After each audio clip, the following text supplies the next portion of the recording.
Hello. Hello. Hello. देखिए आपका CrPC चल रहा था और बंद कर दो भाई।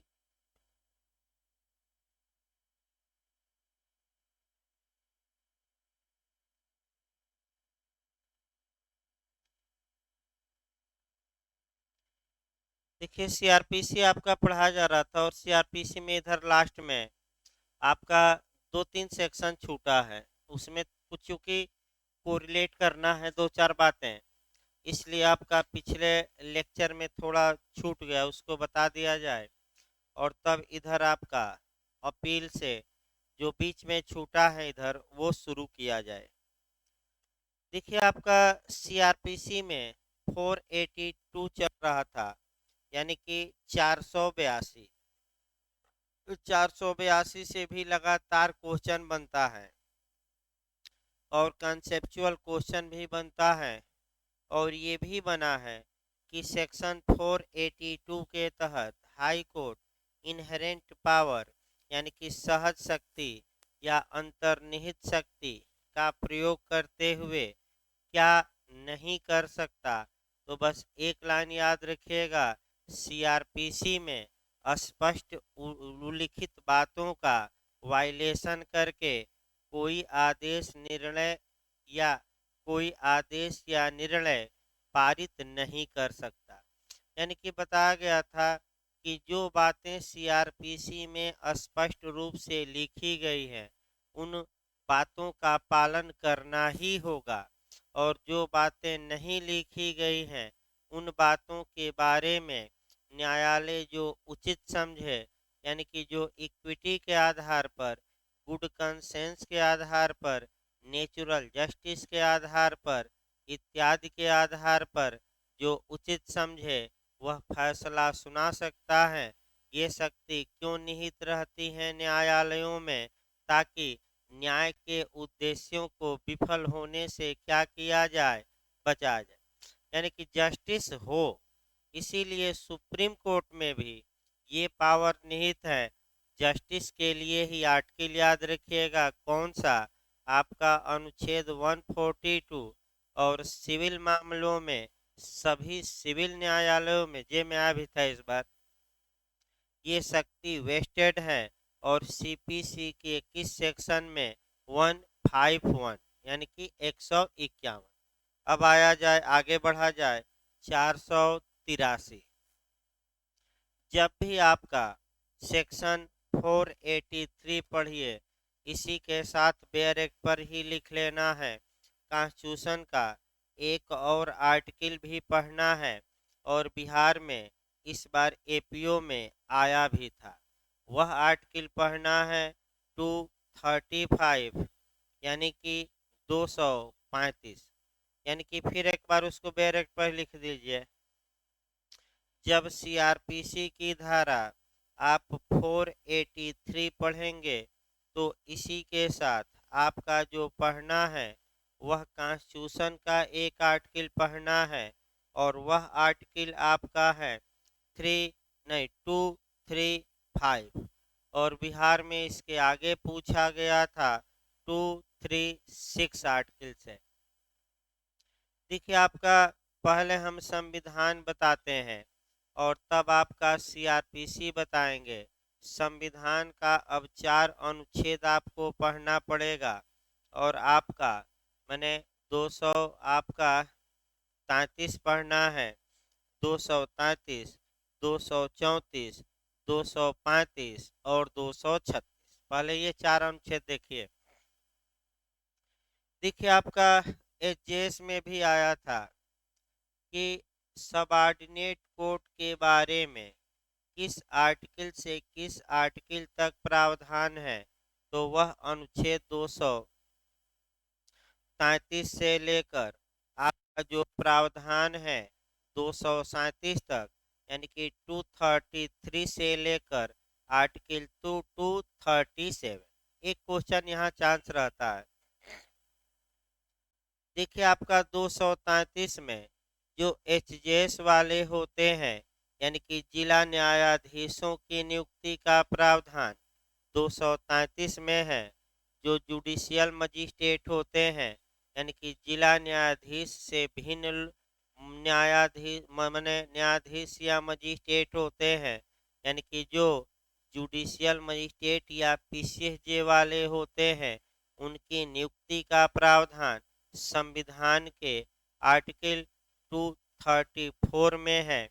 और दोनों पर, यानी कि एचजेएस वालों पर आसान भाषा में और पीसीएसजे वालों पर, दोनों पर उच्च न्यायालय कंट्रोल करता है, नियंत्रण करता है।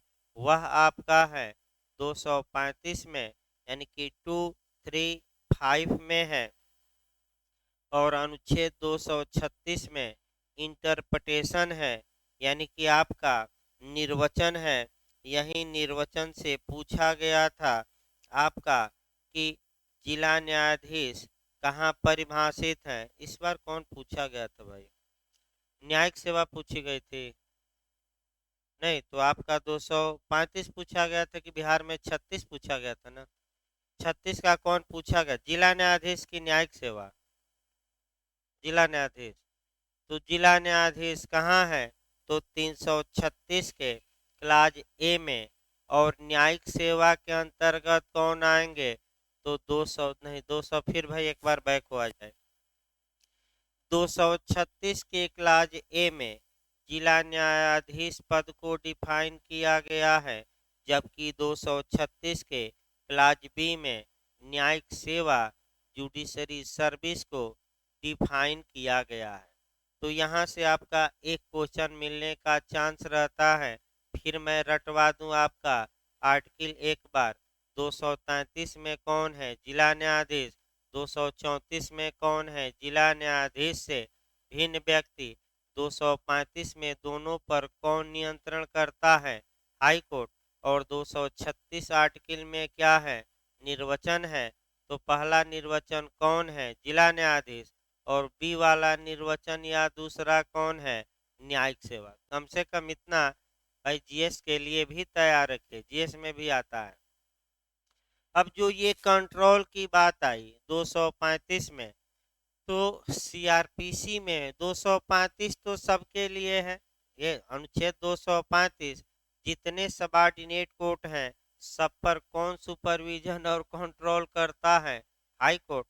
लेकिन सीआरपीसी के तहत सभी न्यायाधीशों पर नहीं, केवल आपका जो क्रिमिनल कोर्ट है उसी पर कंट्रोल हाई कोर्ट करेगा, लेकिन संविधान सब पर अधिकार देता है।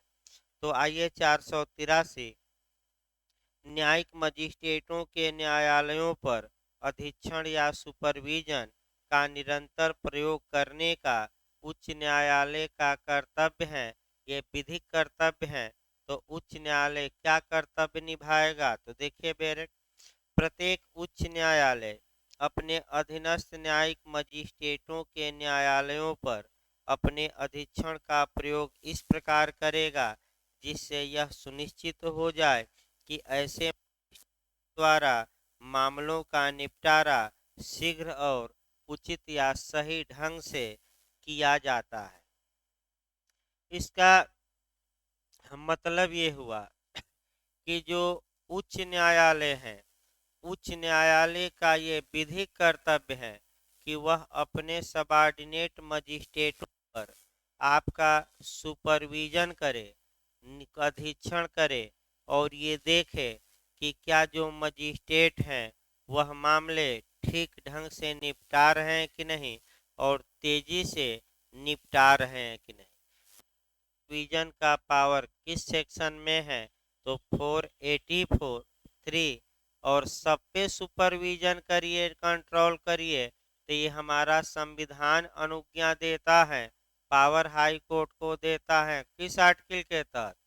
234 के 35 के 36। हाँ 235। भाई रट डालिएगा, इसको कोरिलेट कर लीजिएगा बेरक पर, मैं बता रहा हूँ, इसको लिख लेना अच्छा माना जाता है। अब आइए लास्ट सेक्शन देखा जाए सीआरपीसी का 484, यानी कि 484। 484 को जब भी आप पढ़ेंगे कुछ कोरिलेट करके पढ़ेंगे और वह कोरिलेट हम कराएंगे एक तो आपका कॉन्स्टिट्यूशन से और दूसरा उत्तराखंड पुलिस अधिनियम से। देखिए कैसे कोरिलेट किया जाता है। 484 को अभी न पढ़िए, पहले कॉन्स्टिट्यूशन का कॉन्सेप्ट बनाया जाए, फिर उत्तराखंड पुलिस अधिनियम का, और तब आपका कह सकते हैं कि सीआरपीसी की धारा 484 अपने आप आपको आ जाएगी, बताने की आवश्यकता नहीं पड़ेगा ज़्यादा। लेकिन कॉन्सेप्ट बिल्कुल क्या होना चाहिए, क्लियर। देखिए आगे, पहले हम उठाते हैं कॉन्स्टिट्यूशन का।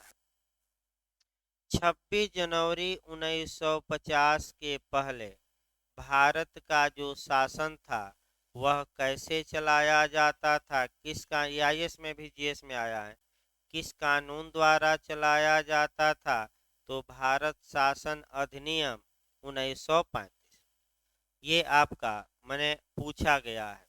तो 26 जनवरी 1950 से हमने अपना संविधान लागू कर लिया, तो अब हम अपने संविधान से गवर्न होंगे। क्यों? क्योंकि एक म्यान में दो तलवार नहीं रह सकती। यानी कि इसका मतलब ये हुआ कि एक ही विषय पर एक साथ पैरल यानी कि समानांतर दो कानून नहीं चल सकते, दो नियम नहीं चल सकते समानांतर। एक नियम को निश्चित करना होगा तभी दूसरा नियम चलेगा। तो ऐसी दशा में आपका जो भारत शासन अधिनियम था उसको रिपील किया संविधान सभा ने, और तब हमारा संविधान लागू हुआ। तो अभी बिहार में आया भी था जे में, बहुत अच्छा क्वेश्चन आया था बिहार जे में भी, और वह 395। यानी कि फिर एक बार देखिए, अगर किसी विषय पर नियम बना लीजिए दिमाग में अस्थिर, यदि किसी विषय पर पुराना कानून रहता है और उस विषय पर नया कानून बनाया जाता है, तो जो अंतिम की 2-3 धाराएं रहती हैं उसी में लगभग पुराने कानून को समाप्त किया जाता है और नया कानून लागू किया जाता है। जैसे कि उत्तराखंड पुलिस अधिनियम की धारा 88 धाराएं हैं, तो हमारे हिसाब से 86 धारा में पुराना पुलिस अधिनियम 1861 को निश्चित किया गया है उत्तराखंड में, और तब 2007 का पुलिस अधिनियम क्या किया गया, लागू, क्योंकि एक म्यान में दो तलवार नहीं रह सकती।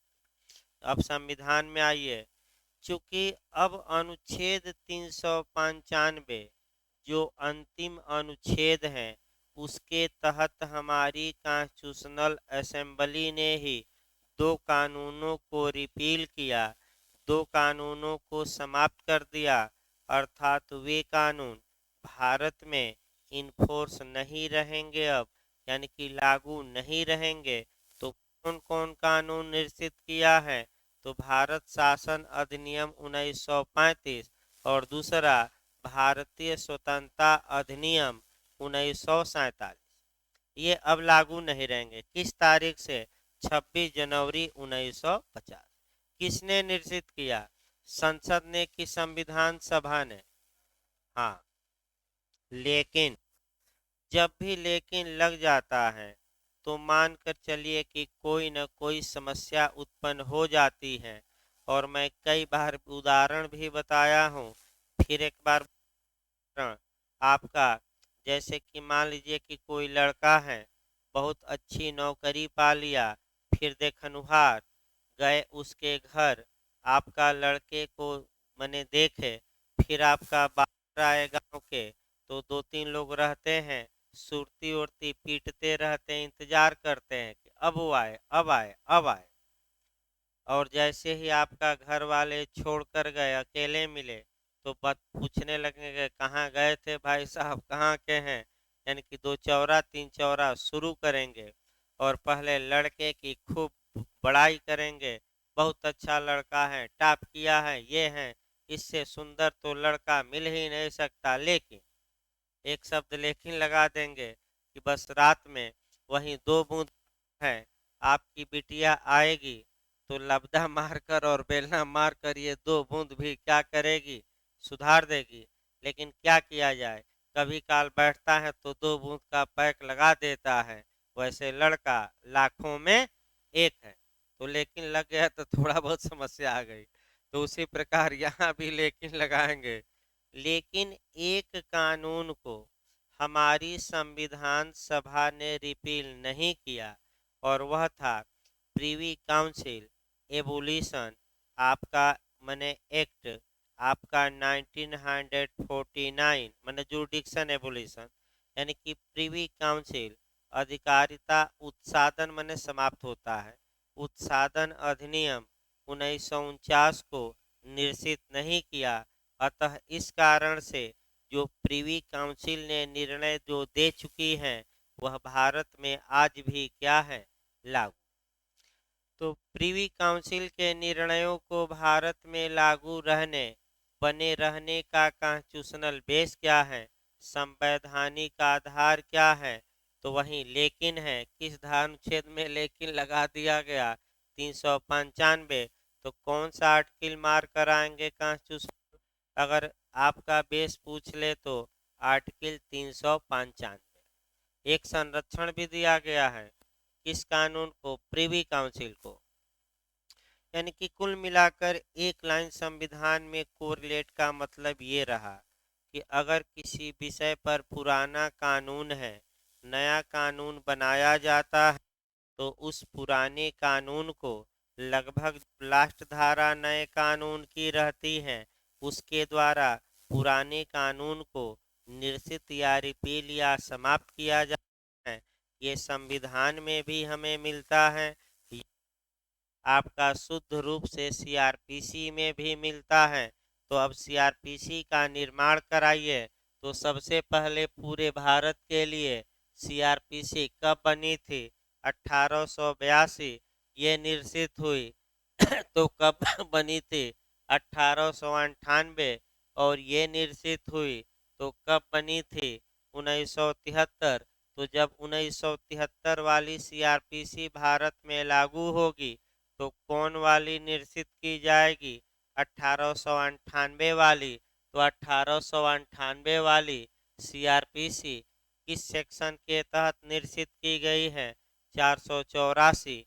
लेकिन कुछ बातों को सेविंग भी की गई है कि जो अपील मामले चल रहे थे वह पुराने सीआरपीसी के तहत ही गवर्न होंगे जो उस समय चल रहे थे। यानी कि केवल रिपील नहीं है, सेविंग भी है। कुछ बातों को क्या किया गया है, बचाया भी गया है। तो आपका 484 यही कंसेप्ट था, आपका निरसन और व्यावृत्ति। इसको जरूर जोड़ लीजिएगा, कौन सा अनुच्छेद से, 395। अब आइए इस प्रकार इधर जो आपका सेक्शन थे आपका बता दिया गया। अब आइए एक दो चैप्टर इस बीच में बचे हैं, उन चैप्टरों को हम उठाते हैं। और आपका पहला उठाते हैं अपील से। अपील बचा है, रिवीजन बचा है और जमानत बचा है। तो अपील से हम उठाते हैं। रिवीजन तो भाई बहुत शॉर्टकट में निकल जाएगा और जमानत भी एक लेक्चर लगेगा, लेकिन अपील ही आपका समय लगेगा थोड़ा। तो अपील को ही उठाते हैं, यानी कि इधर के पूरे चैप्टर हो जाएं तब फिर पीछे से शुरू किया जाएगा।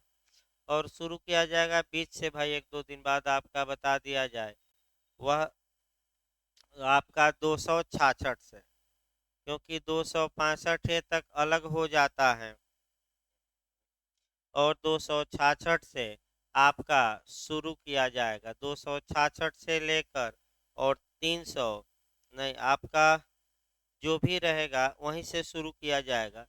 उसके बाद से आपका एकदम शुरुआती दौर से उठाया जाएगा। मैंने इसलिए लास्ट में बताया जा रहा है कि इस समय जो क्वेश्चन ज़्यादा आ रहे हैं शुरुआती दौर से कम आ रहे हैं और बीच लास्ट से क्या आ रहे हैं कंपटीशन में ज़्यादा। तो लास्ट वाला अच्छे से पढ़ना है, शुरुआती दौर वाला तो हमेशा लोग पढ़ते रहते हैं। जैसे शुरुआत करेंगे तो किस सेक्शन से करते हैं, आपका 1 से। तो आइए अपील देखा जाए भाई। आपका अपील के लिए निकाल लीजिए 372, 372। 372 से हम देखेंगे और कुछ टेक्निकल इसमें क्वेश्चन भी आएंगे। उन टेक्निकल क्वेश्चनों को देखना है, लेकिन पहले 3 अपील के बारे में प्रावधान चैप्टर 29 में है। 372 से लेकर 394 तक, ये कम से कम याद रखिए। 372 से लेकर कहाँ तक? 394 तक। पहले अपील के बारे में कुछ सामान्य बातें 2-4 मिनट बता दिया जाए और तब सेक्शन वाइज डायरेक्ट शुरू किया जाए। पहला क्वेश्चन ये आया कि अपील शब्द को कहाँ डिफाइन किया गया है, ऐसा भी क्वेश्चन आ रहा है। तो आपका जवाब रहेगा अपील शब्द को कहीं भी परिभाषित सीआरपीसी में नहीं किया गया है। तो अपील होती क्या है? अपील का शाब्दिक अर्थ होता है शिकायत करना। शिकायत करना, तो किसकी शिकायत की जाती है? न्यायाधीश या मजिस्ट्रेट की व्यक्तिगत रूप से शिकायत कि उसके द्वारा दिए गए निर्णय, आदेश, आपका दंडादेश की शिकायत। तो व्यक्तिगत शिकायत नहीं, बल्कि उस न्यायाधीश या मजिस्ट्रेट ने जो निर्णय दिया है, जो आदेश पारित किया है, जो दंडादेश दिया है, उसकी शिकायत ऊपर के न्यायालय में की जाती है, जो कानूनन अपील न्यायालय है। और ये मांग की जाती है कि निचले न्यायालय ने ये निर्णय गलत दिया है, अतः इस निर्णय में आप क्या कर लीजिए? सुधार। जैसे कि आपका जमानत आर्यन खां की देख सकते हैं, मजिस्ट्रेट ने जमानत खारिज की, उसकी अपील तो मैंने शिकायत की गई, आपका आवेदन दिया गया कोर्ट ऑफ सेशन में, उन्होंने खारिज की, फिर गया हाई कोर्ट, हाई कोर्ट से बेल में नहीं मिलती तो मामला पहुंचता एपेक्स कोर्ट यानी कि सुप्रीम कोर्ट। पूरी तैयारी थी सुप्रीम कोर्ट में जाने की, लेकिन सभी लोग ये जान रहे थे कि हाई कोर्ट से निश्चित रूप से बेल मिल जाएगी। तो उसी प्रकार अपील में भी क्या होता है कि निचले न्यायालय ने आपका गलती की है निर्णय में, और उस निर्णय को उलटा जाए या सुधारा जाए, ये मांग की जाती है। और किस न्यायालय में मांग की जाती है? उसके ऊपर के न्यायालय में। तो कौन ऊपर का न्यायालय? जो अपील न्यायालय, हाई कोर्ट नहीं भाई, जो कानूनन अपील के लिए क्या है? सक्षम। जहाँ तक सिविल मामलों की अपील है, सिविल मामलों में अपील के लिए सीपीसी में प्रावधान है। सेक्शन 96 से लेकर 112 तक में, यानी कि सिविल मामलों में भी अपील है। कहाँ से कहाँ तक? तो सीपीसी की धारा 96 से लेकर 112 तक। और हमारा सर्वोच्च अपीलीय अदालत कौन है? तो सुप्रीम कोर्ट सर्वोच्च अपीली अदालत है, तो वहाँ भी हम अपील कर सकते हैं। तो कम से कम 3-4 अनुच्छेद तैयार रखिए, सुप्रीम कोर्ट में एक एक लाइन अपील दिखा दिया जाए और तब आपका सीआरपीसी में और आ जाए। सुप्रीम कोर्ट में पढ़िएगा तो 132 आर्टिकल पढ़िएगा, 133 पढ़िएगा, 134 पढ़िएगा और 136, 4 आर्टिकल पढ़ने हैं।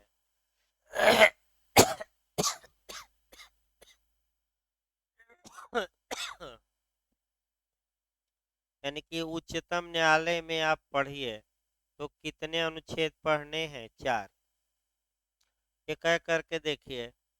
अगर किसी मैटर में आपका संविधान की व्याख्या का प्रश्न हो, चाहे वह सिविल मैटर हो या क्रिमिनल, तो ऐसी दशा में सुप्रीम हाई कोर्ट के निर्णय से सुप्रीम कोर्ट में अपील हो सकती है।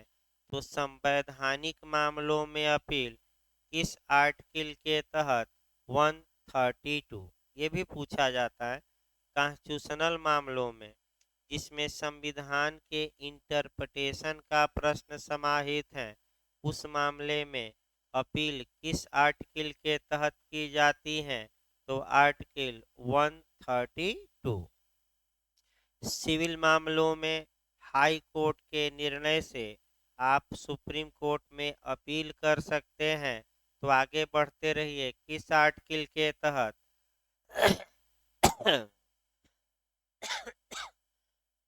133 के तहत।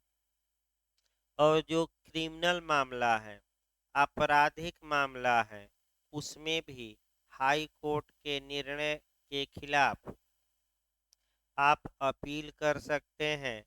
और किस आर्टिकल के तहत? 134। याद रखिए, किस आर्टिकल के तहत?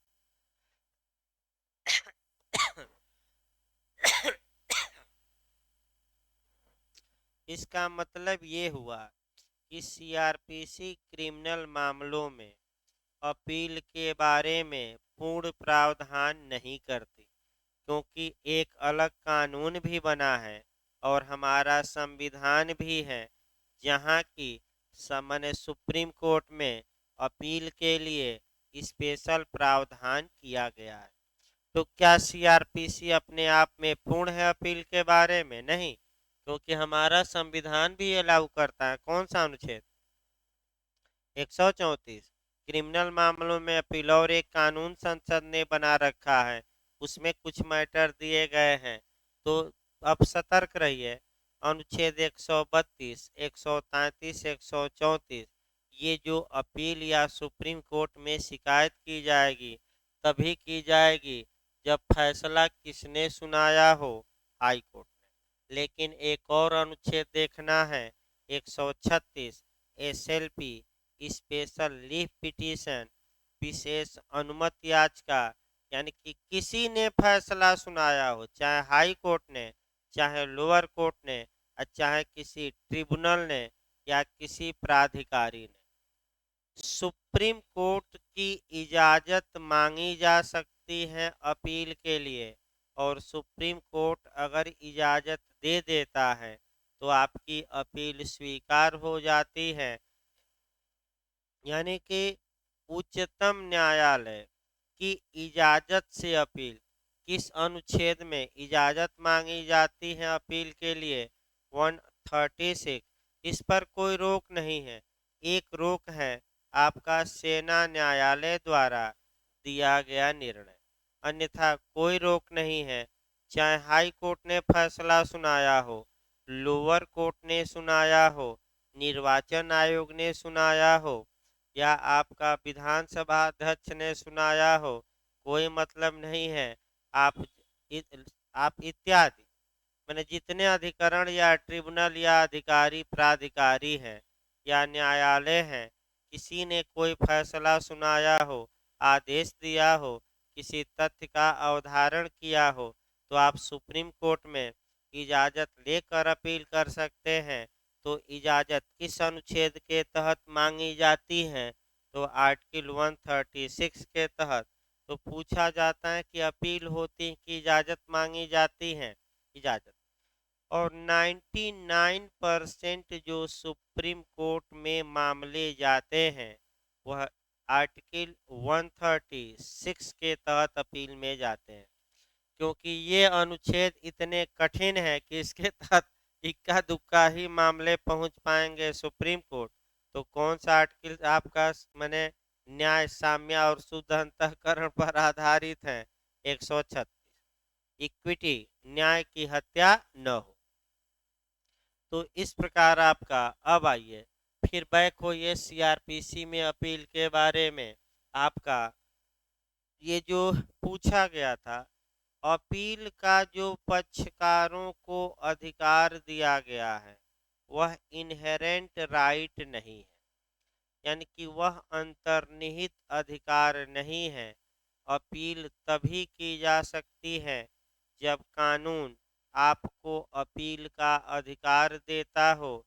इसका मतलब ये हुआ कि अपील का जो अधिकार है वह एक अंतर्निहित या इनहेरेंट राइट नहीं है, बल्कि विधि द्वारा सृजित अधिकार है। इसको पूछा जाता है संविधि द्वारा प्रदत्त अधिकार, यही लिखेगा यही लाइन पकड़िएगा। अपील का अधिकार किसके द्वारा प्रदत्त है? मौलिक अधिकार नहीं है, इन अंतर्निहित अधिकार भी नहीं है, सामयिक अधिकार भी नहीं है। तो सामान्यतः अपील का अधिकार किसके द्वारा प्रदान किया जाता है? कानून द्वारा। यानी कि अगर कानून में अपील का प्रावधान है तभी आप आगे अपील करेंगे, और नहीं है तो आपको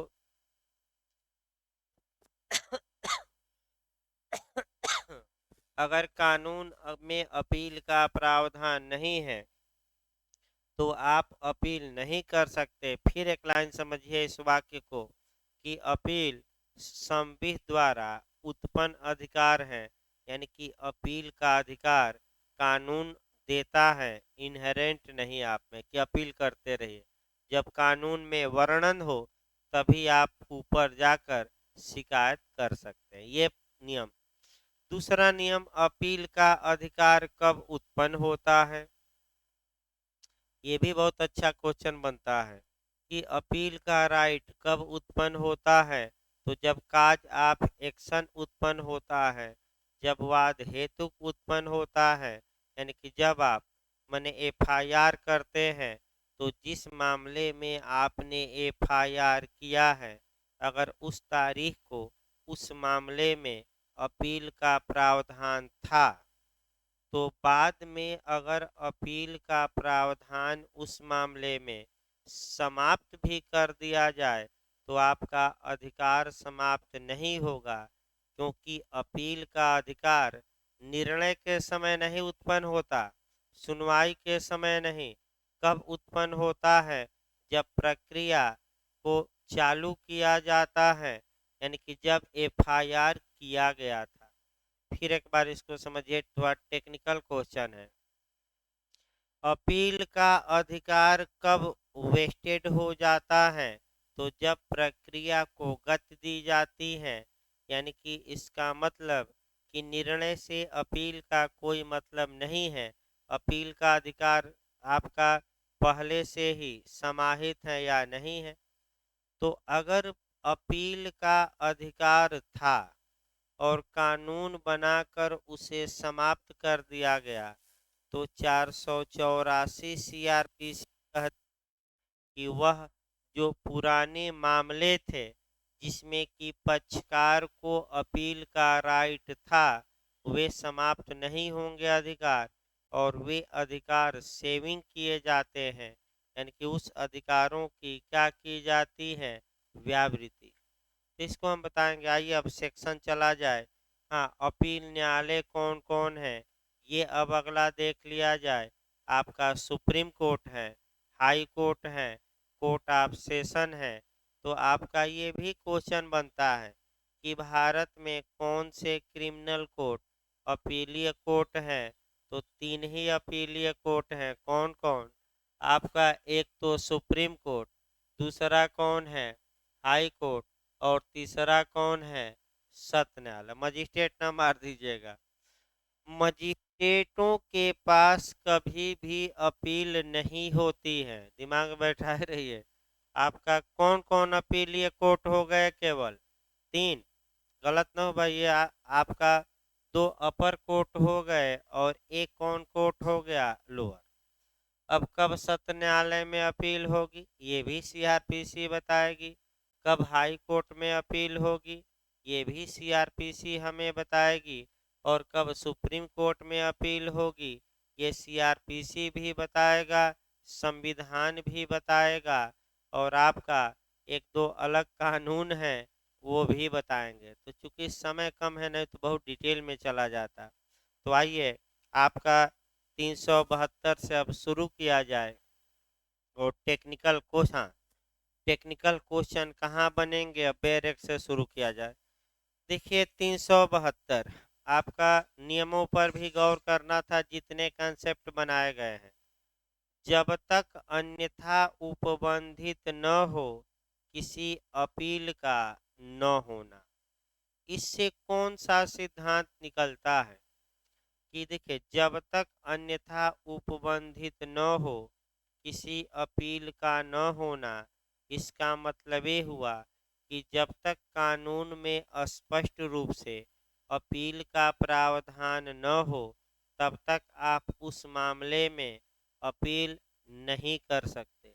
इसका मतलब ये हुआ कि अपील का जो अधिकार है वह अधिनियमित अधिकार है, स्टैट्यूटरी राइट है और अपील तभी की जा सकती है जब कानून स्पष्ट रूप से इसकी क्या देता हो, इजाजत। कौन से अनुच्छेद में, कौन सी धारा में समाहित है? ये तो हेडिंग ही बता रही है कि आपका जब तक अन्यथा उपबंधित न हो, यानी कि जब तक कि स्पष्ट रूप से इस कानून में लिखा न गया हो, आपको अपील करने का कोई अधिकार नहीं होगा। देखिए, दंड न्यायालय के किसी निर्णय या आदेश से कोई अपील इस संहिता द्वारा या तत्समय प्रवृत्त किसी अन्य विधि द्वारा जैसा उपबंधित हो उसके सिवाय नहीं होगी। तो वहीं तो मैं बार बार बता रहा हूँ कि अपील तभी, अगर किसी दंड न्यायालय ने कोई निर्णय दिया, कोई आदेश दिया, तो उसकी अपील तभी होगी आगे जब कानून में स्पष्ट रूप से वह निर्णय या आदेश अपीलीय बनाया गया हो, या तो सीआरपीसी में बनाया गया हो, या दूसरा कह रहा है कि किसी अन्य विधि में। तो अन्य विधि का मतलब कि संविधान भी हो गया, अन्य विधि का मतलब कि संसद ने अगर कोई कानून बना रखा है वो भी हो गया, कोई भी कानून हो। ये आपका स्पष्ट रूप से कौन सी धारा बताती है? 372। देखिए, आपका परंतु भी काफी महत्वपूर्ण है, और परंतु क्यों जोड़ा गया इस पर गौर किया जाए। ये 2008 में संशोधन करके जोड़ा गया और 31 दिसंबर 2009 से लागू हुआ। यानी कि 372 का जो प्रोविजो था वो, उसका थोड़ा 2 मिनट इतिहास जानना है तब हम देखेंगे। देखिए भाई, आपका जो क्रिमिनल मामले होते हैं, सामान्यतः जो संज्ञेय अपराध होते हैं, उनमें अभियुक्त के विरुद्ध जो मुकदमा चलाता है वह स्टेट चलाता है, राज्य चलाता है। तो अगर अभियुक्त को कम दंड दिया गया, अभियुक्त बाइज्जत बरी हो गया, यानी कि एक्विटल हो गया, यानी कि दोष मुक्त हो गया, तो कभी काल ये देखने में आता था कि सरकार सोई रहती थी, अपील का समय बीत गया, पीड़ित गुहार लगा रहा है और सरकार अपील ही नहीं करती थी, क्योंकि जो बाइज्जत बरी हुआ था वो पार्टी का सक्रिय क्या था, कार्यकर्ता।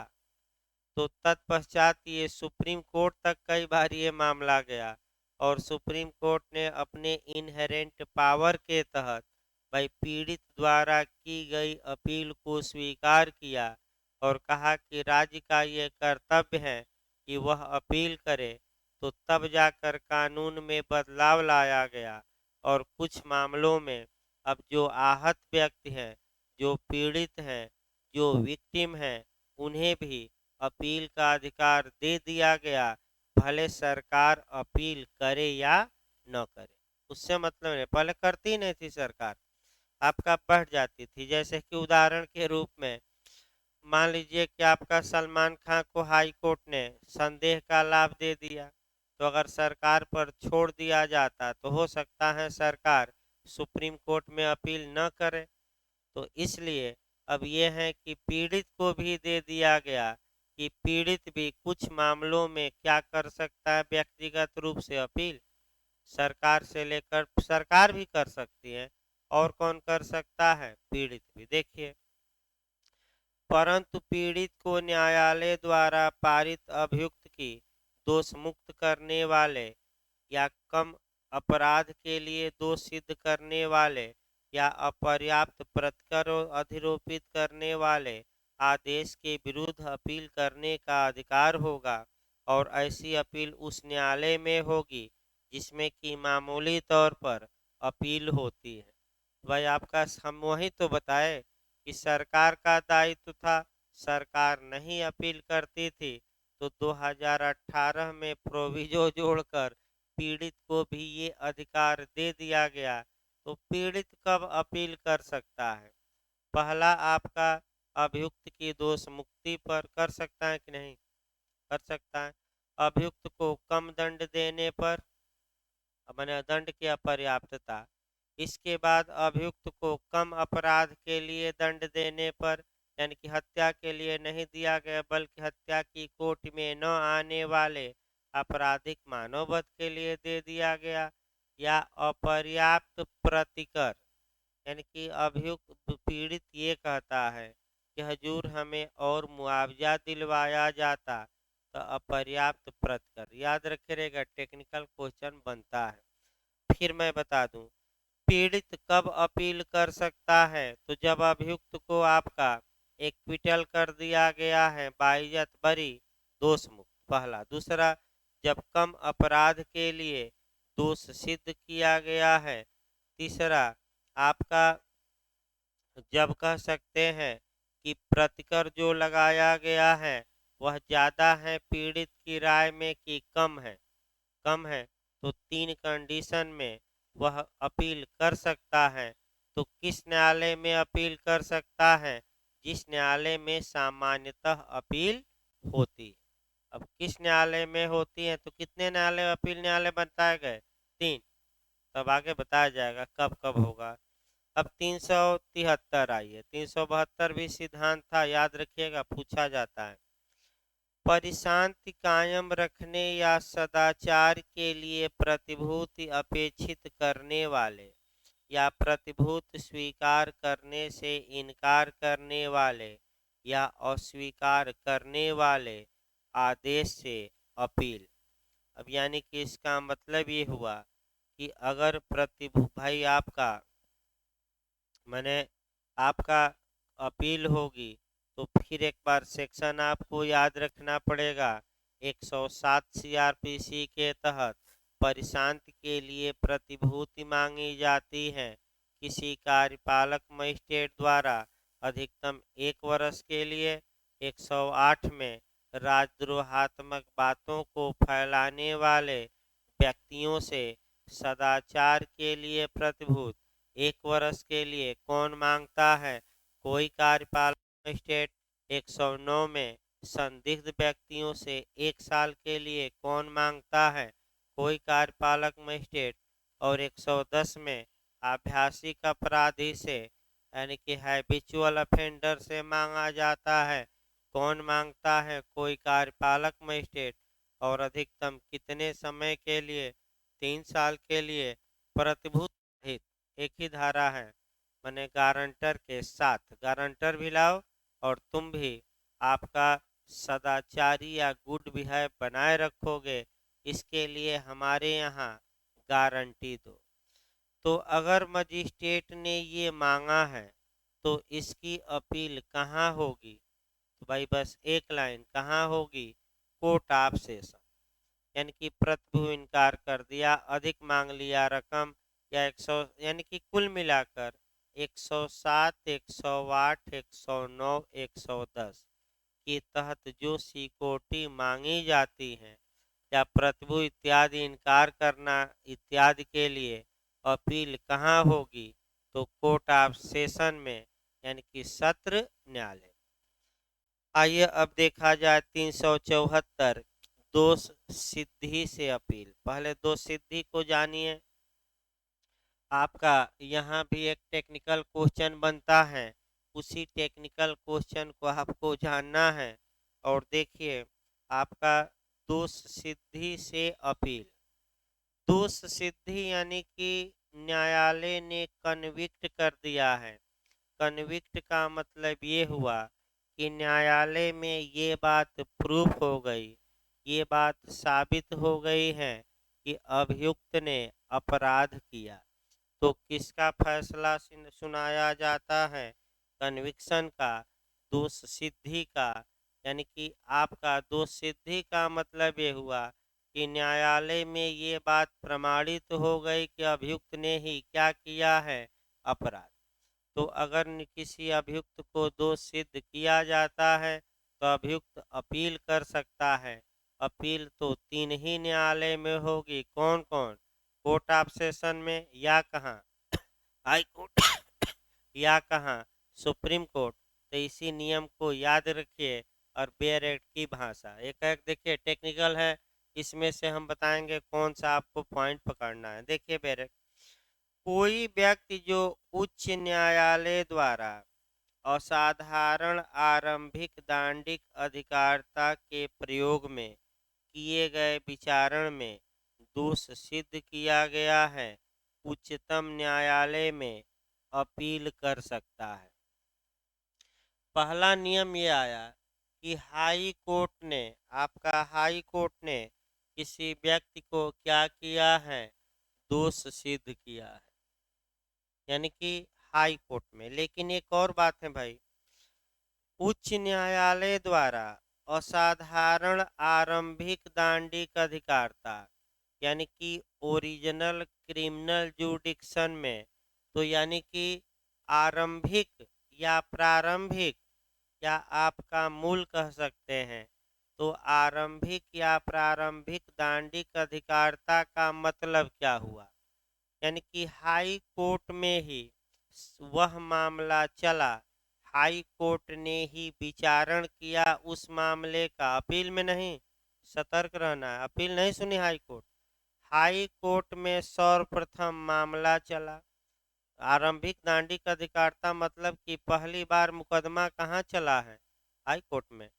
और हाई कोर्ट ने स्वयं उस मामले का ट्रायल किया, ट्रायल करके उस मामले में फैसला सुनाया है, तो अपील कहाँ होगी? Supreme court.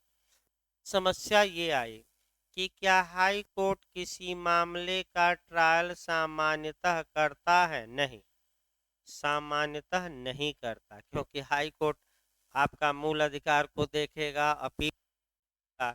सामान्यतः वह विचारण नहीं करता, लेकिन कर सकता है। और पिछली बार जे में भी आया तो आपका 2-3 धाराएं और ऐड करनी पड़ेंगी। देखिए कौन कौन सी धारा ऐड करनी पड़ेगी भाई।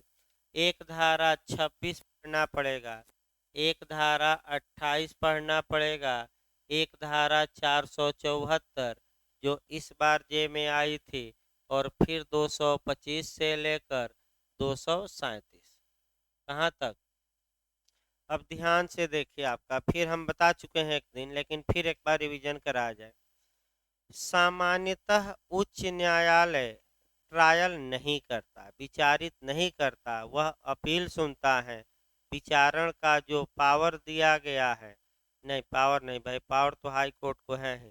विचारण के लिए जो आपका सामान्यतः प्रावधान किया गया, समानतः शब्द सही रहेगा, वह निचले न्यायालयों का काम है, हाई कोर्ट का नहीं। लेकिन हाई कोर्ट विचारण कर सकता है, इस पर रोक भी नहीं है।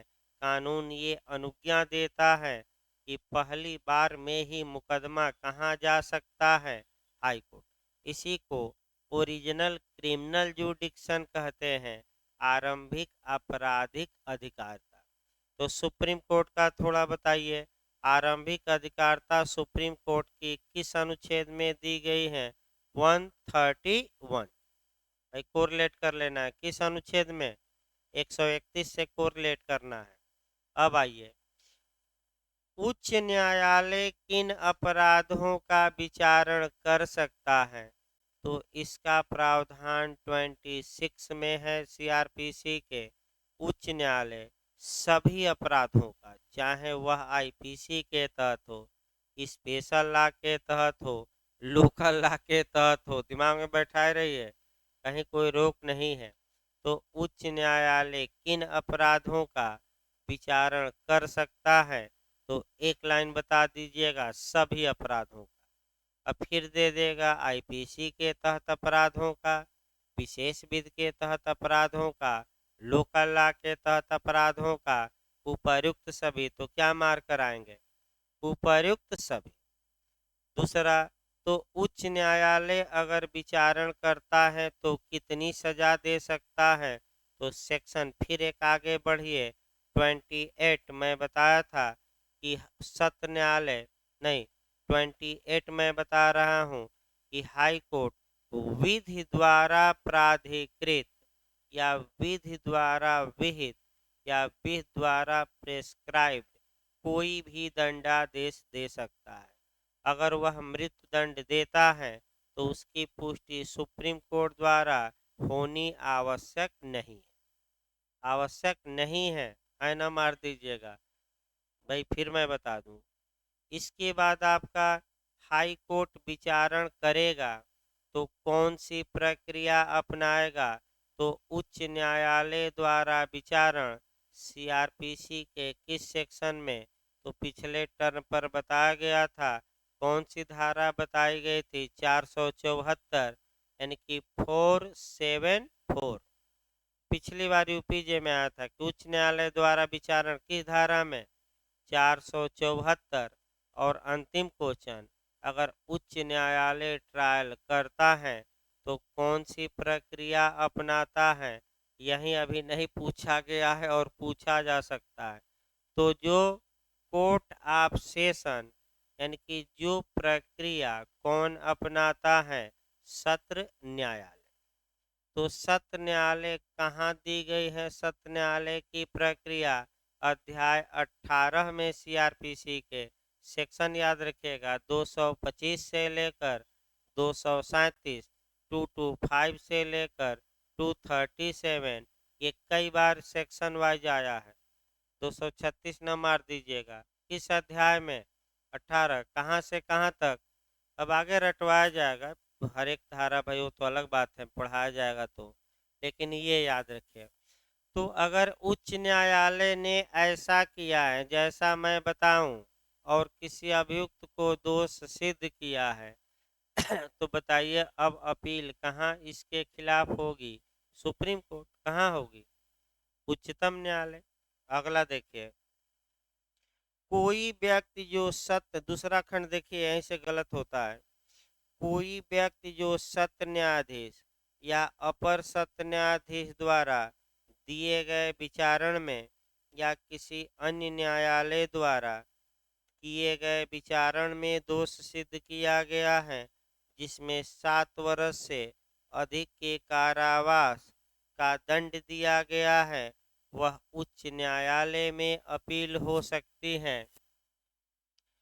देखिए यही आपको सतर्क रहना है, दूसरा खंड ही आपका गलत होता है। देखिए ध्यान से देखिए भाई, आपका अगर सत्र न्यायालय ने कोई सजा दी हो या अपर सत्र न्यायालय माने एडिशनल, यही दिमाग में बैठाना है, यही गलत होगा।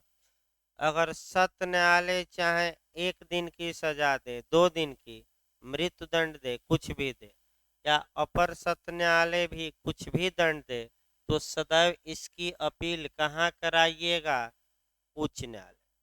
भाई कहाँ कराएंगे, उच्च न्यायालय। इसके बाद जो अन्य न्यायाधीश या मजिस्ट्रेट हैं, तो इसके बाद जो न्यायाधीश होते हैं वह असिस्टेंट सेशन जज यानी कि सहायक सत्र न्यायाधीश होता है। इसके नीचे फिर आपका सीजीएम हो गया और मजिस्ट्रेट, चाहे वह महानगर मजिस्ट्रेट हो या न्यायिक मजिस्ट्रेट यानी कि मुख्य न्यायिक मजिस्ट्रेट, आपका अपर मुख्य न्यायिक मजिस्ट्रेट, प्रथम वर्ग न्यायिक मजिस्ट्रेट, द्वितीय वर्ग न्यायिक मजिस्ट्रेट, स्पेशल न्यायिक मजिस्ट्रेट या मुख्य महानगर मजिस्ट्रेट, महानगर मजिस्ट्रेट इत्यादि।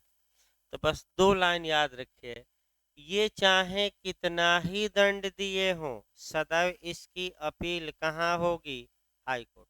लेकिन इनमें अंतर है, इसी में आपको सतर्क रहना। अगर ये लोग, फिर एक बार सतर्क रहिए, 7 वर्ष से अधिक का दंड दिए हैं, माने ये लोग जो हैं पूछल है 7 वर्ष से कितना दिए हैं, अधिक का, तो इसकी अपील कहाँ होगी, हाई कोर्ट।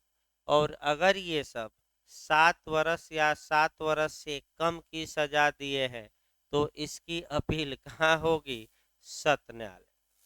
यही आपको फिर एक बार समझिए क्योंकि ये कठिन है वास्तव में भाई। फिर एक बार देखिए भाई, अगर सत्र न्यायालय या अपर सत्र न्यायालय ने कोई भी दंडादेश दिया है तो उसकी अपील सदैव उच्च न्यायालय में हो। यहाँ 7 वर्ष से कोई मतलब नहीं। लेकिन अन्य न्यायाधीश या किसी मजिस्ट्रेट, तो अन्य न्यायाधीश में हम एक कौन सा न्यायाधीश निकाले हैं, आपका असिस्टेंट सेशन जज, यानी कि सहायक सत्र न्यायाधीश। और अंत इसके नीचे जो होते हैं वह मजिस्ट्रेट होते हैं।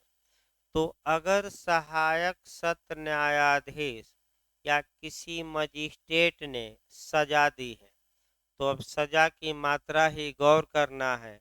अगर ये लोग 7 वर्ष से अधिक की सजा अभियुक्त को दिए हैं, तो बताइए अब अपील कहाँ होगी, सत्र न्यायालय की उच्च न्यायालय, उच्च न्यायालय। लेकिन कब, जब ये सब कितने से अधिक की सजा दिए हैं, 7 साल से।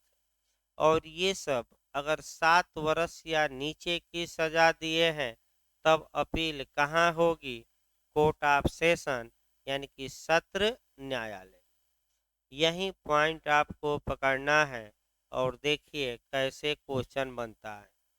एक सत्र न्यायाधीश है, एक अपराधी को 1 वर्ष की सजा देता है, अपील कहाँ होगी बताइए, हाई कोर्ट।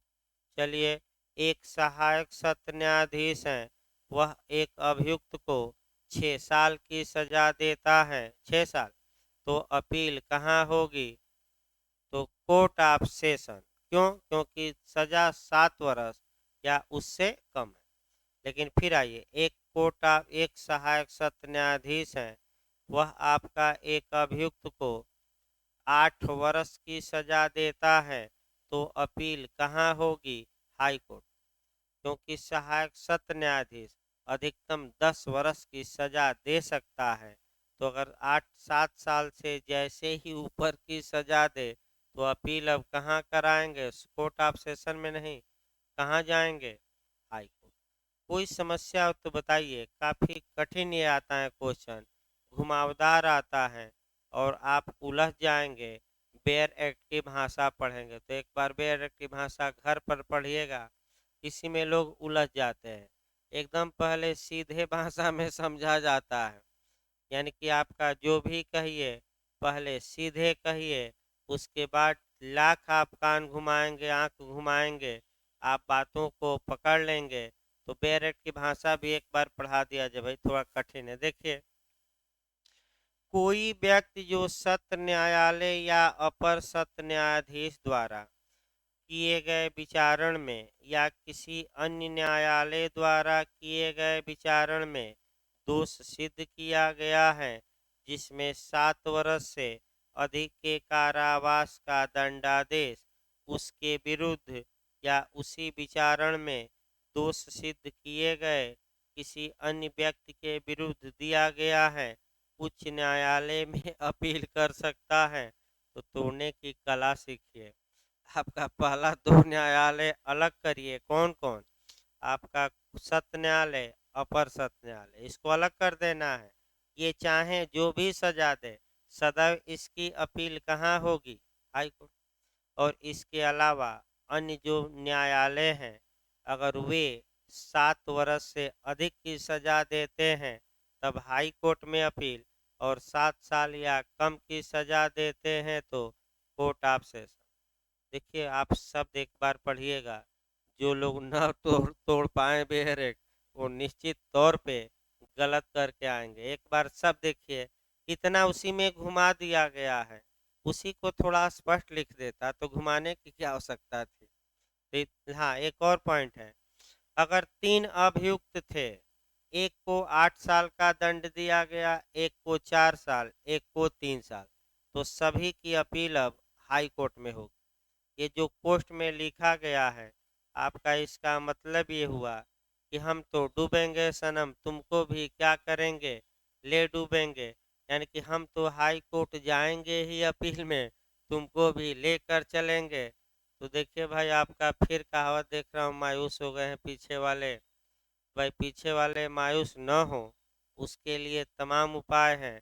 और समय समय पर आपका गोला बारूद इधर से फेंका जाता है, ताकि पीछे वाले सतर्क रहें। आगे वाले पर तो ऐसे भी ध्यान नहीं रहता ज़्यादा, क्योंकि बदमाशी कौन करते हैं, पीछे वाले ही। तो बदमाशी करते हैं तो सदैव ध्यान आपका पीछे वालों पर ही ज़्यादा रहता है। आगे वाले तो शांति से सिर झुकाकर पढ़ते रहते हैं। इसीलिए कहा भी जाता है कि भाई जो नए लोग हों पीछे न बैठें, आगे खाली हैं।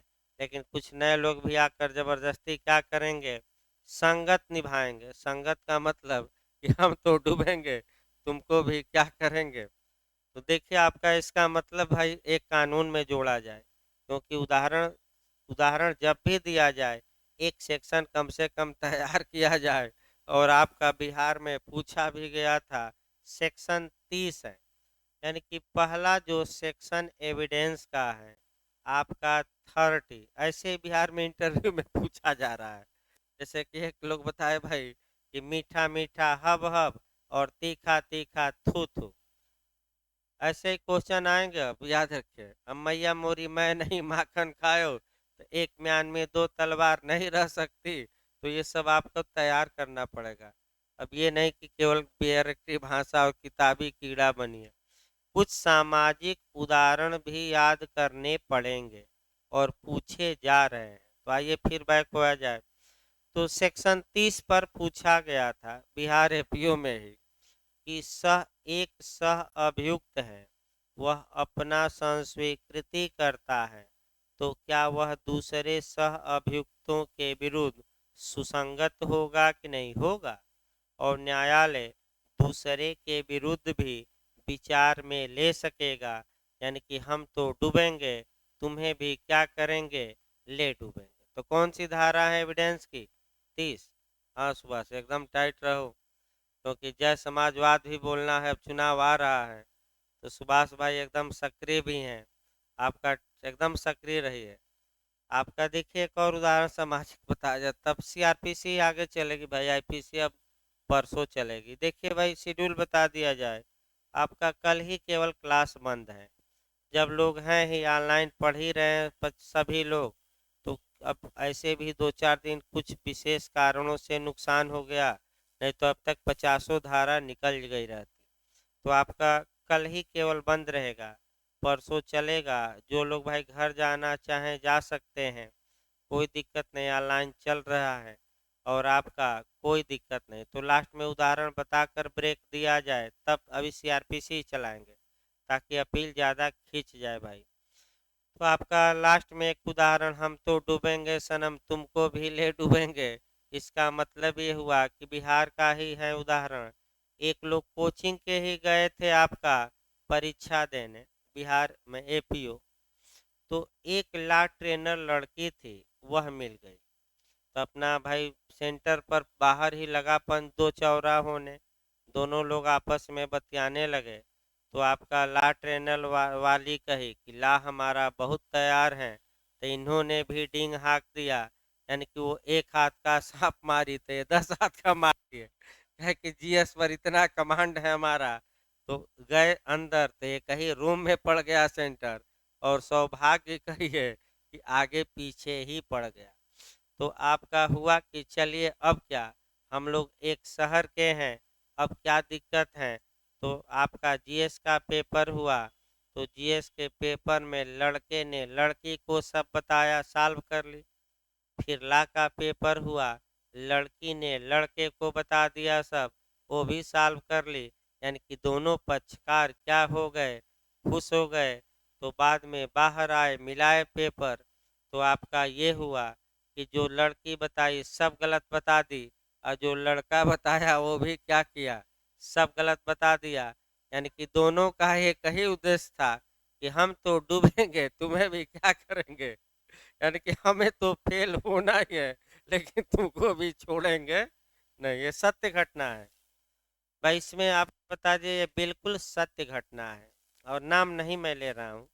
एक लोग खुद ये पीड़ित थे और फोन करके हमें बताया रूप से कि सर हम क्या करें, ऐसी ऐसी घटना हमारे साथ हो गई है, ये तो विश्वासघात कर दी, तो हमने भी इसके साथ क्या कर दिया था।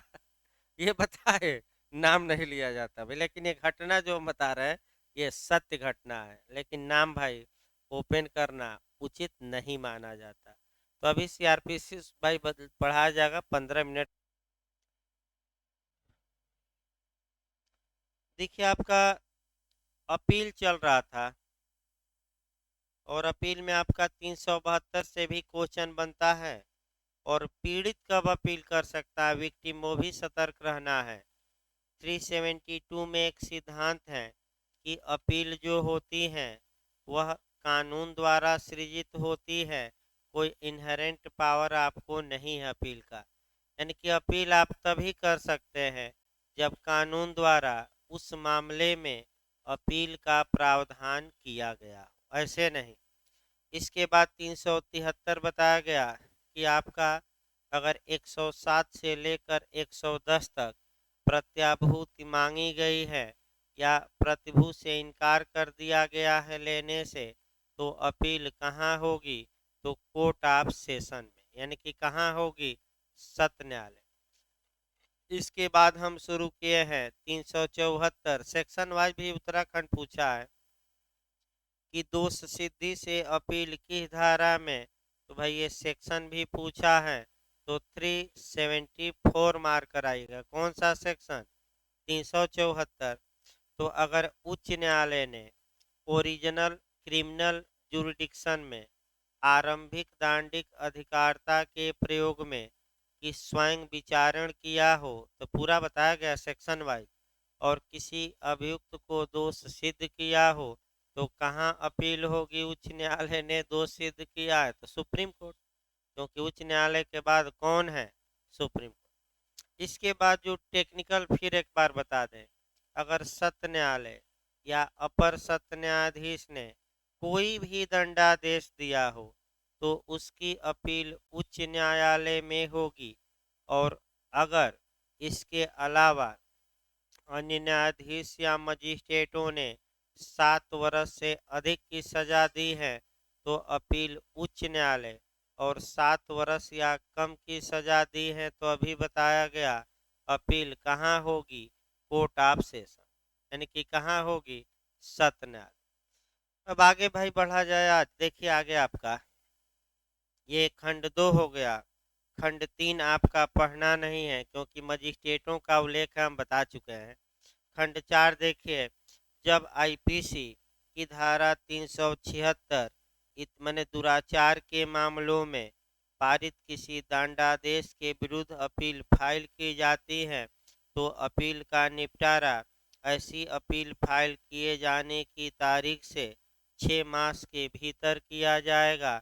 तो दुराचार के मामलों में आप एक लाइन में सतर्क रहिएगा। एक जगह एकत्रित करिए भाई इस प्रावधान, जो एक जगह पहले खंड 4 जो बेयर एक्ट में क्लाज 4 है उसी पर एकत्र कर लीजिए। दुराचार या रेप के मामलों में जो प्रावधान किया गया है उसको कम से कम एक जगह सब एकत्र करिए। आपका यूपी जे में भी आया था और उत्तराखंड में भी एक क्वेश्चन बनने का चांस है। पहला आप कोरिलेट करेंगे सेक्शन 26 से। लिखिए सेक्शन 26 1 का परंतुक, यानी कि धारा सीआरपीसी की धारा 26 के क्लाज 1 का प्रोविजो परंतुक में इस बात का उल्लेख है कि दुराचार के मामलों में विचारण ऐसे न्यायालय द्वारा किया जाएगा जिसका पीठासीन कोई महिला हो।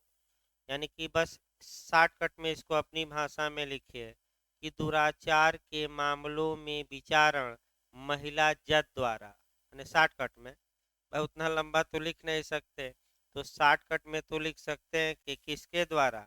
महिला जज।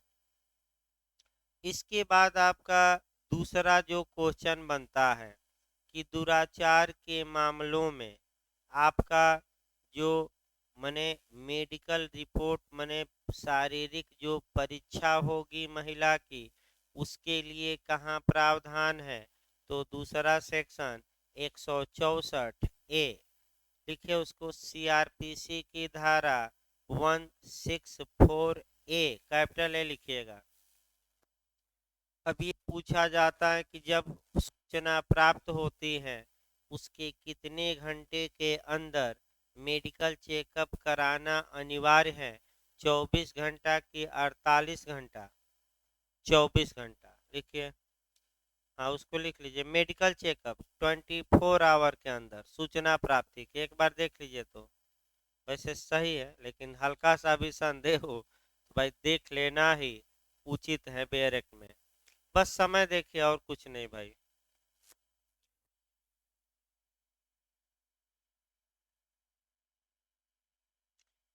देखिए अगला इसके बाद आपका जो यूपीजे में पूछा गया था कि अगर किसी बालक के बालिका के साथ दुराचार है तो आपका इन्वेस्टिगेशन कितने दिनों के अंदर पूरा किया जाएगा? तो उसको लिखिए 173 1A, ऐसे लिखिएगा भाई। एक और सेक्शन को रिलेट करिए 173 1A। 1A 1A ऐसे भी लिखा जाता है। हाँ नहीं, बड़ा ही रहेगा, बड़ा ही रहेगा भाई, छोटा नहीं। यो नया खंड है 1A। इसमें लिख लीजिए बालिका के साथ दुराचार के मामले में अन्वेषण 2 माह के अंदर पूरा किया जाएगा। पहले 3 माह था, संशोधन करके 2018 में अब कितना कर दिया गया? 2 मास। 2018 ही होगा। हाँ 2 मास भाई, उसको लिखिए। कितने घंटे समय के अंदर अन्वेषण पूरा किया जाएगा विवेचना? 2 मास।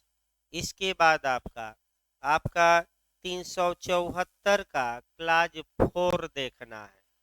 यानी कि आपका जो हम अब चल रहे हैं 374 का क्लाज 4 भी देखना है कि अगर दुराचार के मामलों में अपील होती है तो अपील का निपटारा कितने मास में कर दिया जाना चाहिए?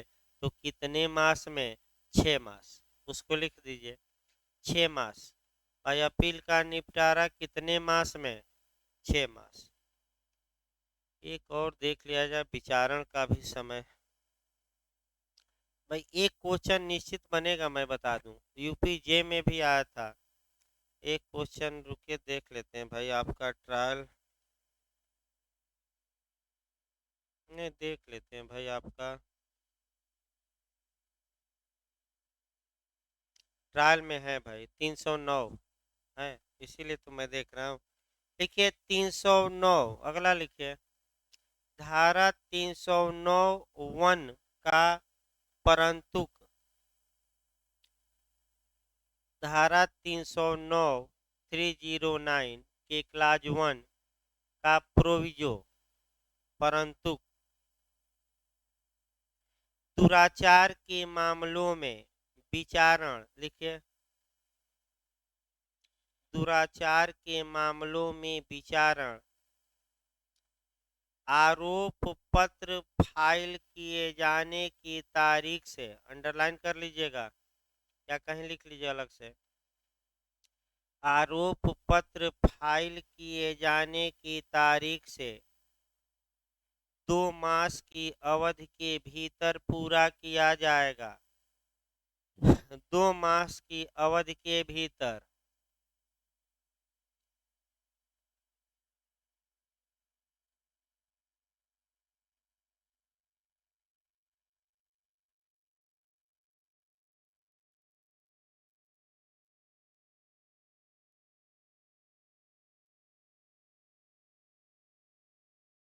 आरोप पत्र दायर किए जाने के 2 मास के भीतर। फिर एक बार हम बता रहे हैं पूरा, एक जगह मैं एकत्र करवा दिया हूँ।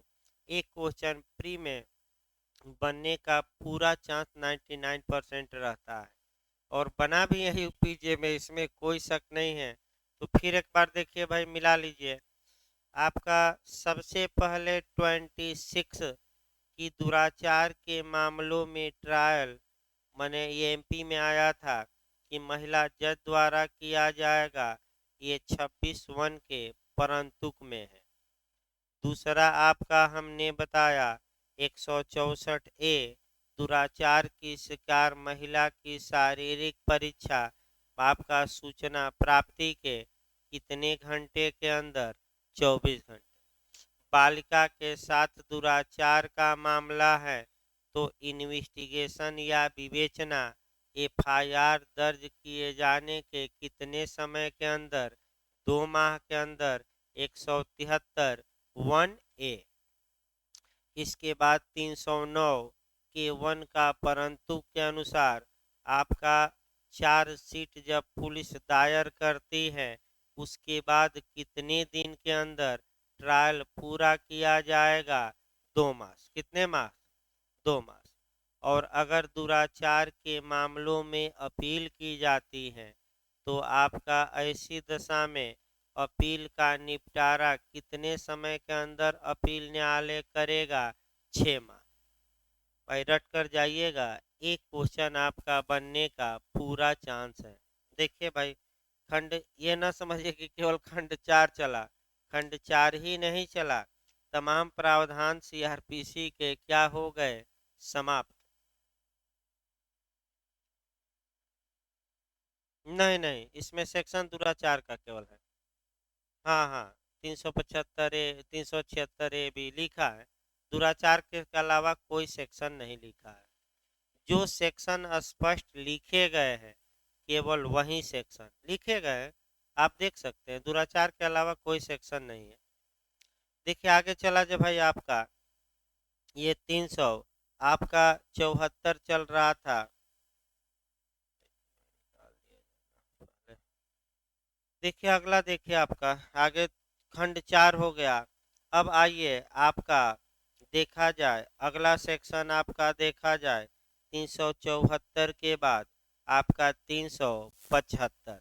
यहाँ से भी आपका एक क्वेश्चन सेट ही रहता है। कुछ मामलों में जब अभियुक्त दोषी होने का अभिवचन करे, अपील न होना। बहुत अच्छा क्वेश्चन आपका एमपी ने और झारखंड ने बना रखा है। बहुत अच्छा क्वेश्चन और एकदम टेक्निकल बनाया है। और जो बेयर एक्ट की भाषा भी हमें पकड़नी है तो पहले एक कॉन्सेप्ट बनाइए, तब आपका 375 पढ़ा जाए।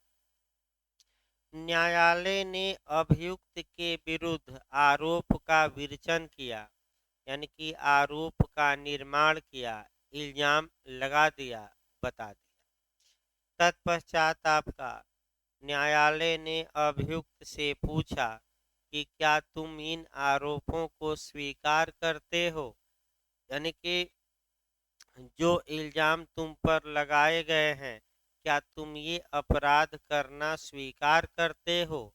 तो अगर अभियुक्त अपना अपराध स्वीकार कर लेता है तो इसको कहते हैं प्ली ऑफ गिल्टी। क्या कहते हैं? हाँ, प्ली ऑफ गिल्टी मतलब दोषी होने का अभिवचन या दोषी होने का कथन या दोषी होने का अभिवाद। इंग्लिश में क्या कहते हैं? Plea of guilty. तो न्यायालय को विवेकाधिकार है, अब आगे मामला न बढ़ाए, वहीं उसे सजा दे दे या आगे मामला बढ़ाए। मैंने बांधने न्यायालय तो स्वीकार करने के बावजूद भी उसका क्या है? विवेकाधिकार। लेकिन अगर न्यायालय दोषी होने के अभिवाक पर दोष सिद्ध कर देता है तो अभियुक्त की अपील पर बुरा प्रभाव पड़ेगा और अपील का जो आधार होगा वह सीमित हो जाएगा। क्यों? क्योंकि अभियुक्त ने अपना अपराध स्वीकार कर लिया था न्यायालय में, तभी तो उसे सजा दी गई। तो अपील का जो एरिया अब होगी, जो बेस होगा, वह व्यापक होगा कि सीमित? सीमित। और सामान्यतः अपील हो सकेगी कि नहीं? नहीं, सामान्यतः नहीं होगी। अब यहीं बेरेट की पहले हेडिंग अब देखिए, अब सही रहेगा। कुछ मामलों में जब अभियुक्त दोषी होने का अभिवचन करे, अपील न होना। तो याद रखिए, दोषी होने का अभिवचन मतलब क्या? आरोप लगाया गया, सुनाया गया, तो क्या कर लिया? स्वीकार किया कि इनकार? स्वीकार। इसको प्ली ऑफ गिल्टी कहते हैं। तो देखिए आपका धारा 374 में किसी बात के होते हुए, इसका मतलब ये हुआ कि 374 भूल जाइए। अब किस सेक्शन पर रहिए? 375 में, यानी कि 374 की कोई बात 375 में अब लागू नहीं होगी, वो भूल जाइए, 375 पर ही रहिएगा। किसी बात के होते हुए भी जहां अभियुक्त व्यक्ति ने दोषी होने का अभिवचन किया है और ऐसे अभिवचन पर वह दोष सिद्ध किया गया है, वहां यदि दोष सिद्धि उच्च न्यायालय द्वारा की गई है तो कोई अपील नहीं होगी। इसका मतलब ये हुआ कि हाई कोर्ट में विचारण चला, हाई कोर्ट ने आरोप का निर्माण किया, अभियुक्त से पूछा, अभियुक्त ने अपना अपराध हाई कोर्ट में स्वीकार कर लिया, हाई कोर्ट ने उस आधार पर सजा दे दी, तो क्या सुप्रीम कोर्ट में अपील होगी कि नहीं होगी? तो क्या कहता है कानून? नहीं होगी, यानी कि अब सुप्रीम कोर्ट नहीं जाएगा। क्यों? क्योंकि तुम खुद क्या किए हो, अपराध को हाई कोर्ट में स्वीकार। लेकिन लास्ट लाइन ही महत्वपूर्ण है, देखिए यही आपका फंसाएगा। यदि दोष सिद्धि हाई कोर्ट के अलावा किसी अन्य न्यायालय ने किया है, पूरा न पढ़िए, हाई कोर्ट के नीचे के यानी कि सत्र न्यायालय, अपर सत्र न्यायालय, सीजीएम ने महानगर में जो भी करे, हाँ प्रथम वर्ग द्वितीय वर्ग जो भी करे, दिमाग में बैठा रहे, यानी कि हाई कोर्ट के अधीनस्थ किसी न्यायालय, तो किसी न्यायालय में अब न्यायालय का नाम नहीं लेना है, कौन आ गए? सभी। तो यदि हाई कोर्ट के अलावा किसी अधीनस्थ न्यायालय ने दोषी होने के अभिवाक पर अभियुक्त को दोष सिद्ध किया है तो ऐसी दशा में केवल दंड के परिणाम और उसकी वैधता के सिवाय कोई अपील नहीं होगी। और यही फंसाता है कि यानी कि सामान्यतः अपील नहीं होगी, लेकिन इसके दो अपवाद हैं कि किस आधार पर अपील हो सकेगी, दंड के परिणाम पर और किस पर? अब के कितना घुमाया है झारखंड। अपील नहीं हो सकती, अपील हो सकती है, अपील सामान्यतः नहीं होगी सिवाय दंड के परिणाम और वैधता के, इनमें से कोई नहीं। तो क्या मार कराएंगे? सामान्यतः नहीं होगी, सिवाय, सिवाय मैंने इसको छोड़कर, किसको छोड़कर? दंड के परिणाम और वैधता। तो सीधा क्वेश्चन बना जाए तो टेढ़ा हो गया झारखंड ने कि अगर प्ली ऑफ गिल्टी अभियुक्त करता है तो किन आधारों पर अपील हो सकती है? तो बताइए कौन सा दो आधार हम दिए हैं? दंड के परिणाम और दूसरा कौन? वैधता। अभी बताएंगे हम इसका उदाहरण, ये नहीं कि समाप्त हो गया। अब ये आया कि अपील का जो आधार था बढ़ गया कि सीमित हो गया? बढ़ा नहीं, सीमित किया। अन्य आधारों पर भी कर सकता था अगर प्ली ऑफ गिल्टी नहीं रहती। तो दो ही तो आधार मिले कि इसके अलावा थोड़े तीसरा मिला है। अब दंड का परिणाम क्या है तो ये समझना है। अब न्यायालय में अपील कर सकता है, अभियुक्त हजूर, हमने अपना अपराध स्वीकार किया, हमें 10 साल की अधिकतम सजा हो सकती थी, 7 साल की सजा दी गई, अतः मेरी सजा को कम किया जाए, 1-2 साल ही रखा जाए, क्योंकि हमने स्वीकार किया है और पूरी की पूरी सजा हमें क्या कर दी गई है? दे दी गई। यानी कि परिणाम का मतलब ये हुआ कि अभियुक्त अपील कर सकता है कि सजा की मात्रा में क्या की जाए? कमी। और दूसरा वैधता, अर्थात जिस न्यायालय ने मुझे सजा दी है वह न्यायालय इस सजा को देने के लिए कानूनन सक्षम नहीं था, अतः इस सजा को ही रद्द किया जाए, भले मैं अपना अपराध क्या किया हूँ? स्वीकार।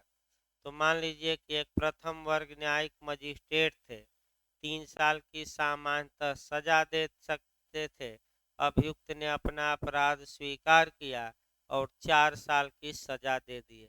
तो सामान्यतः उन्हें 4 साल की सजा देने का पावर नहीं है, तो सामान्यतः ये सजा क्या है? अवैध है। और अभियुक्त मांग कर सकता है कि इस सजा को ही निरस्त किया जाए, क्योंकि ये तो अल्ट्रा वायरस है, यानी कि अधिकारातीत, ये अवैध सजा है। क्यों? क्योंकि इतना देने का पावर तो इस मजिस्ट्रेट को था ही नहीं। वो अलग बात है, अपवाद हमें नहीं देखना है, नहीं तो अपवाद में 31 आ जाएगा, लेकिन भाई उतना नहीं जाना है क्योंकि बहुत लंबा समय लग जाएगा। तो भाई आप जरूर याद रखिएगा आपका। अब आइए 376। 376 से भी उत्तराखंड और तमाम राज्य एक क्वेश्चन बनाते हैं। बहुत अच्छी धाराएं हैं इधर दो तीन। इसके बाद तो केवल आपका उड़ान भरना है। इसके बाद आपका दो तीन धाराओं के बाद उड़ान भरना है, पूरी समाप्त हो जाएगी एक दिन में। लेकिन इधर तीन चार धाराओं से टेक्निकल क्वेश्चन आते हैं। आइए देखा जाए 376। पेटी ऑफेंस में अपील का न होना, छोटे अपराधों में अपील का न होना, पेटी ऑफेंसेज में अपील पर रोक लगाई गई है। अब आइए आपका बिहार का पहले क्वेश्चन बनाया जाए, उसके बाद तो आपका 376 शुरू किया जाए। देखिए आपका, मैंने 376 से इसे कोरिलेट न करिएगा। हम बता जरूर रहे हैं, लेकिन जो हम बताएंगे वह प्रावधान अलग होगा और यह प्रावधान अपील में लागू होगा, जो 376 है। लेकिन पेटी ऑफेंस या छोटे अपराध के बारे में बिहार एपीओ भी बनाया था क्वेश्चन, और इंटरव्यू में भी बना था। इंटरव्यू में जो बना था वह बना था कि स्पेशल समन क्या होता है। इंटरव्यू में भी तो दो धाराएं मैं कोरिलेट पहले कर रहा हूँ। एक सीआरपीसी की धारा 206 206 और एक आपका 253। इस बार बिहार ने जो बनाया 253 से बनाया। तो भाई आपका ध्यान से फिर समझिए, अगर किसी अपराध में केवल जुर्माने का दंड हो, ये 206 चल रही है। छोटे अपराधों में स्पेशल समन, ये हम बता रहे हैं। कौन सी धारा से आरपीसी 206। भाई रट कर जाइए, पूछा जाता है। पहले 2 मिनट को रिलेट करिए।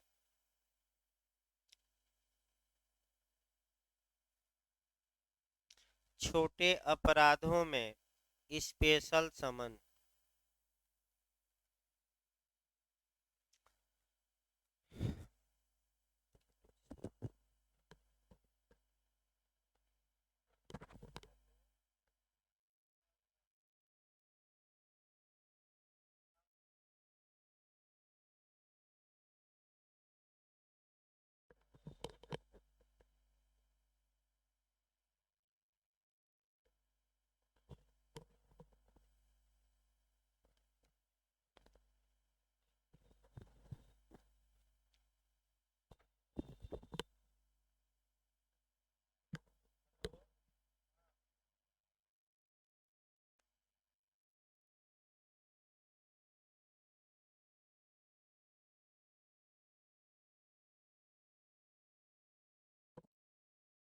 आपका भाई, ये आपका 376 के पहले आपका 206 और 253 हम बता रहे हैं।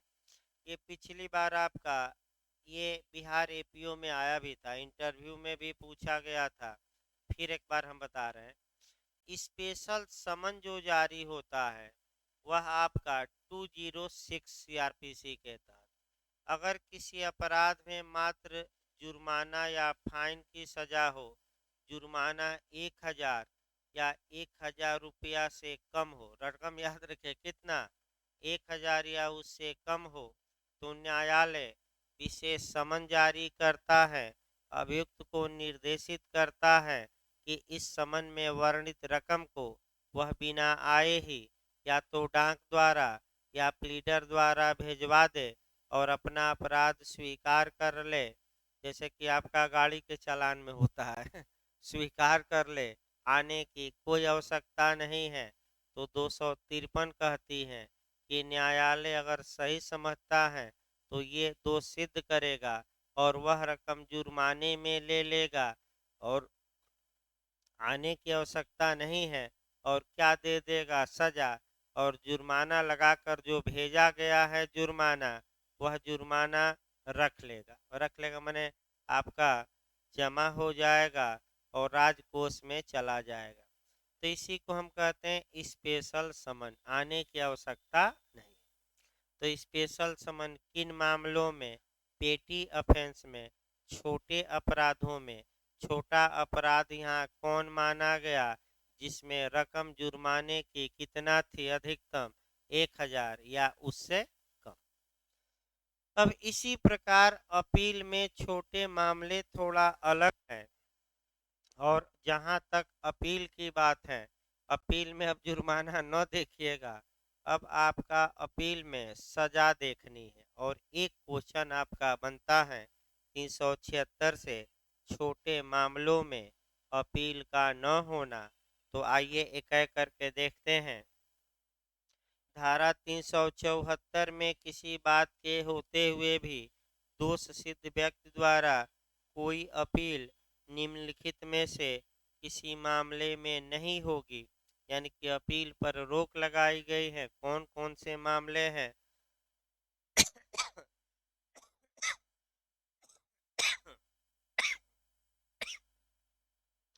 पहला देखिए, जहां उच्च न्यायालय केवल 6 माह से अनधिक की अवधि के कारावास का या 1000 रुपये से अनधिक का जुर्माना या दोनों का दंड देता है, तो एक चार्ट बना लेना है।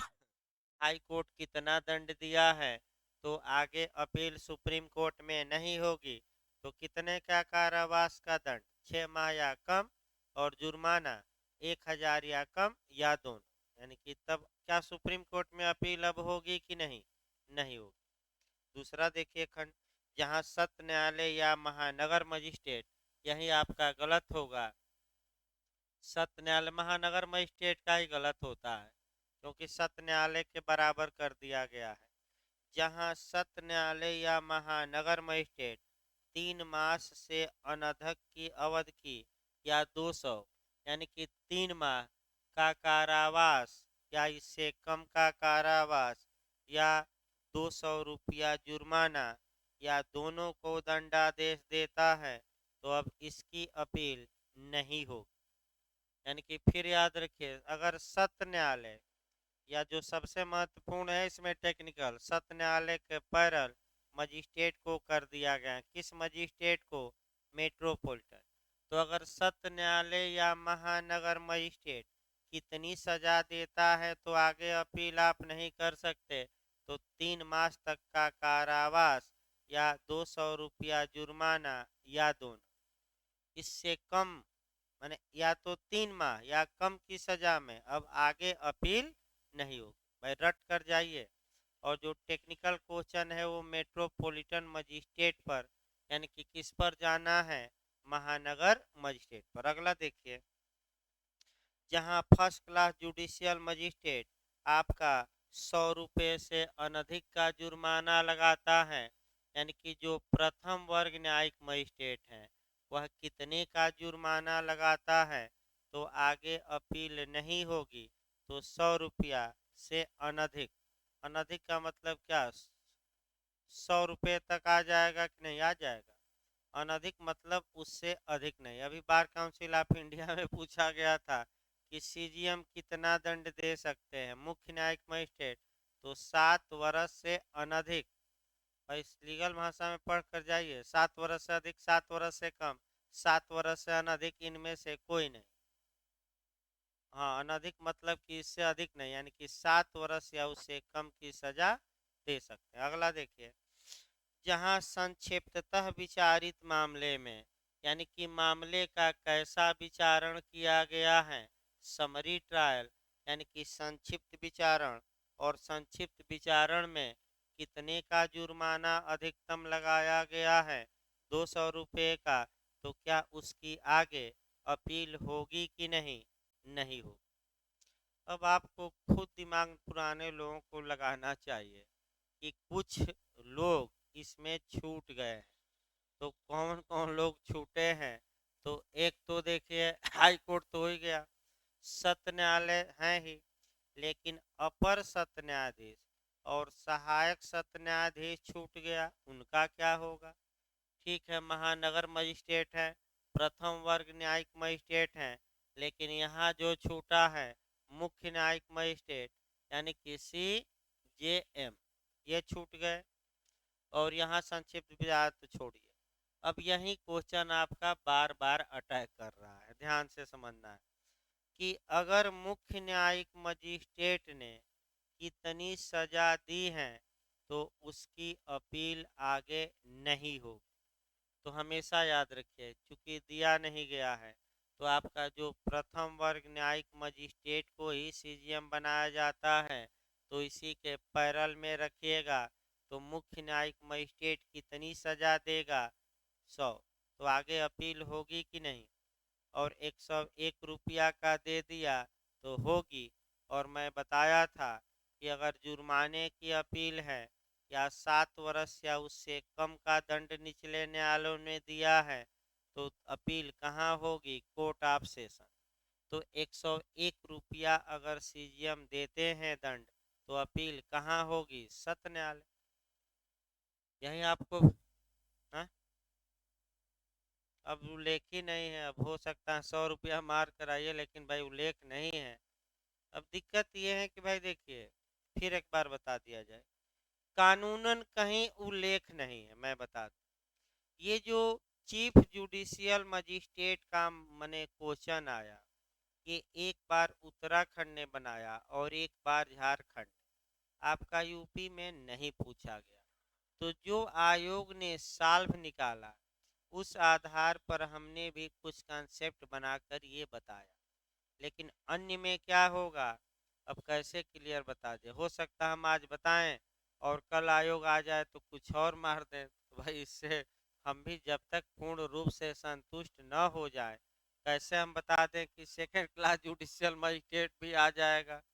भाई अगर 1% भी गलत हो जाए तो कल लोग यही कहेंगे कि मनोज सर बताए थे, मनोज सर न बताइए, ठीक है भाई, नहीं आता हम नहीं बताएंगे, आप दूसरे से पूछ लीजिए। लेकिन लड़कों को गलत बताने पर एक आपका बुरा संदेह जाता है। यानी कि जैसे कहावत भी कही जाती है कि न बोलिए, ठीक है, मौन रह जाइए, फ्रॉड नहीं है। लेकिन आधा बोलिए और आधा छुपा लीजिए तो अर्ध सत्य कहना क्या होगा, फ्रॉड, फ्रॉड होगा, कपट। तो आगे चलिए, ये फिर एक बार तैयार कर लीजिए भाई, लास्ट में बता दिया जाए। अगर हाई कोर्ट 6 माह से अनधिक का कारावास या 1,000 रुपया जुर्माना या दोनों की सजा देता है तो इसकी अपील अब सुप्रीम कोर्ट में नहीं हो। अगर सत्र न्यायालय या महानगर मजिस्ट्रेट 3 मास तक का कारावास, 3 माह से अनधिक, या 200 रुपया जुर्माना या दोनों की सजा देते हैं तो अब आगे कोई अपील नहीं होगी। अगर प्रथम वर्ग न्यायिक मजिस्ट्रेट, इसमें मुख्य न्यायिक मजिस्ट्रेट भी जोड़ लीजिएगा, 100 रुपये से अनधिक का दंड देता है तो अब उसकी कोई अपील आगे नहीं होगी।